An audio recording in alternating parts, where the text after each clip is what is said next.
Alright, ladies and gentlemen, Fab's in the house. And today I've got the Opinel DIY here with me for a review. And as usual, we're going to analyze the look, the sound, and the feel of this guy. But first of all, let me thank you, my buddy Guillaume, because he sent this guy along for a review. Thanks, man. You're the one. So let's check it out. Let's see how big this guy is. Overall, it's almost 8 inches, let's say 7.75, with a 4.5 inch long blade and 3.25 inch long, 4.5 handle, 3.25 blade. And let's see how this guy is comparing up against the usual suspects. This is the Spyderco Paramilitary 2 and Para 3. Look at this. Right in the middle, you see? Smaller than the Paramilitary 2, bigger than the Para 3. Then we have another two classic Ontario Rat number 1 and Ontario Rat number 2. Look at this, again. I did it again. It's in the middle. And what else we've got? Let's see another couple options from Koenig. Arius Style 55 and Koenig Mini Goblin right over here. Again, right in the middle of these two guys. What else you want to see? Large Sebenza 21 by Chris Reeve Knives, of course. And Shirogorov F95R Slim in the house. Alright, I'll show you another couple. What do we have? Spyderco Schmock. Really, really cool fidgety knife. And let's see, this guy. Spyderco Rubicon. Alright? Yeah, you want to see a couple more? Sure. I'll give you, look at this. I'll give you the Boker F3 designed by Jesper Voxnes. And what do you want to see? Let's do this bad boy over here. Another F3, but Curtis. All right. So this is an interesting one, guys. It's pretty inexpensive knife, of course. It's an Opinel. This is the number 9 DIY, do-it-yourself, because it's kind of like a multi-tool as well, because it has these couple bits, you know, Phillips screwdriver, flathead, magnetic socket over here. So it's a multi-tool. It's pretty interesting because the scales, I mean, the scale is one chunk. I mean, it's fused, but it's a piece of plastic or fiberglass. I'm not sure what material is this guy, to be honest, but it's the classic Opinel shape handle. Usually you find this in wood in the regular Opinels, but this is just a little bit different because it's incorporating some bit over here, socket, and a couple bits to the side. Basically, it's all chamfered. It's like a cylinder kind of thing, really, really comfortable in the hand. You have a lanyard hole going on right over here. Basically, you have, of course, the Viro block, which is this mechanism. It's a bent piece of steel, basically, which is hinged and it's rotating in this direction, so it prevents the blade from closing.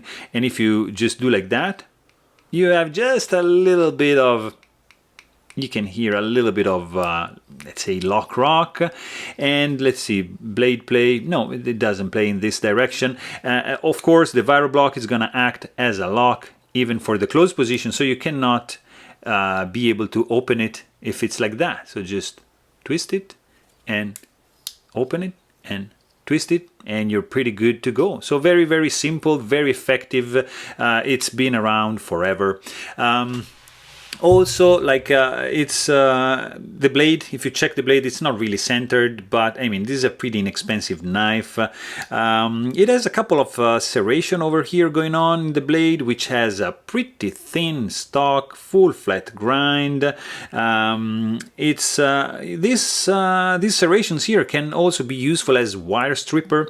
You have kind of like a Warncliffe kind of tip with a belly, 20% belly, straight edge up to here. So interesting.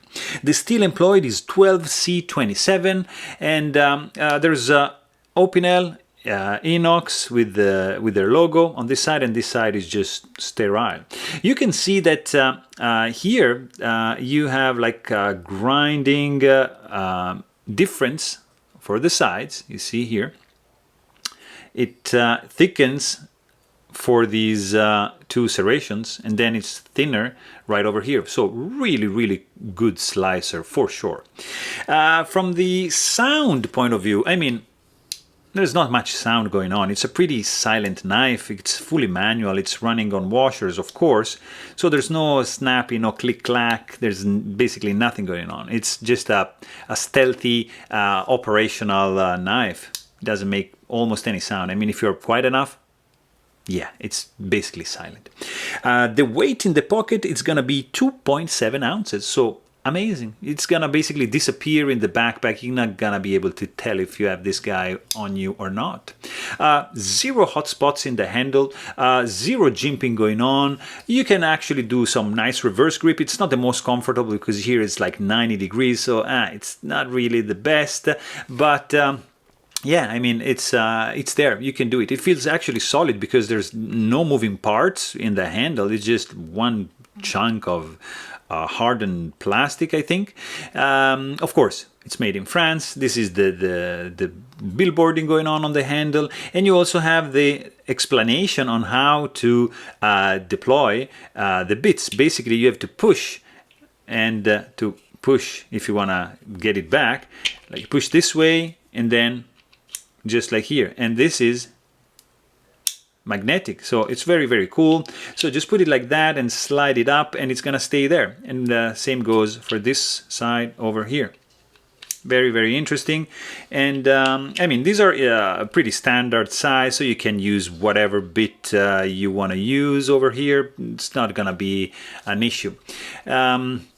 Also, like what I actually really like is the simplicity of this guy.